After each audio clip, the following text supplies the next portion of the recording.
amati mbégteeg bànneex di ànd ak yéen ñu tawlu ci 5M TV Sénégal jërë ngeen jëf.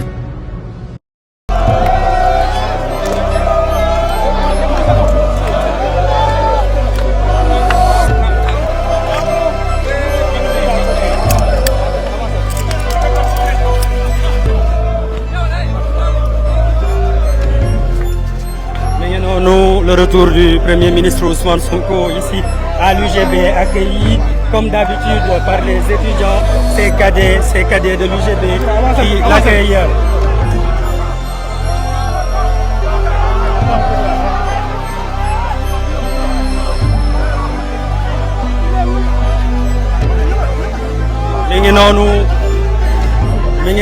Le Premier ministre Ousmane Sonko à l'UGB. L'objectif de cette visite était que mu xool les travaux d'assainissement ici à l'UGB waaye jamono jii nii pare na mi ngi visiter campus bi ak ñi nga xamante ne ñoom ñooy les étudiants et comme toujours ils sont surexcités ces étudiants ñun Sonko la ñu gëm. L'hymne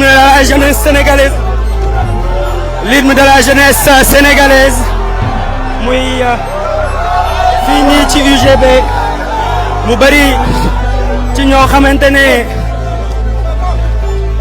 UGB là où est passé le Premier ministre Ousmane Sonko avec Cheikh Tidiane Dièye qui fait son retour aujourd'hui ici dans ce campus social.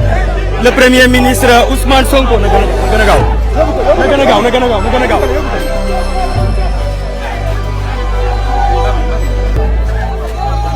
Le Premier ministre di fàttali ñi ñuy seetaan Premier ministre Ousmane Sonko UGB fii la jàngee tey mi ngi opérer son retour fii UGB ce temple du savoir campus bi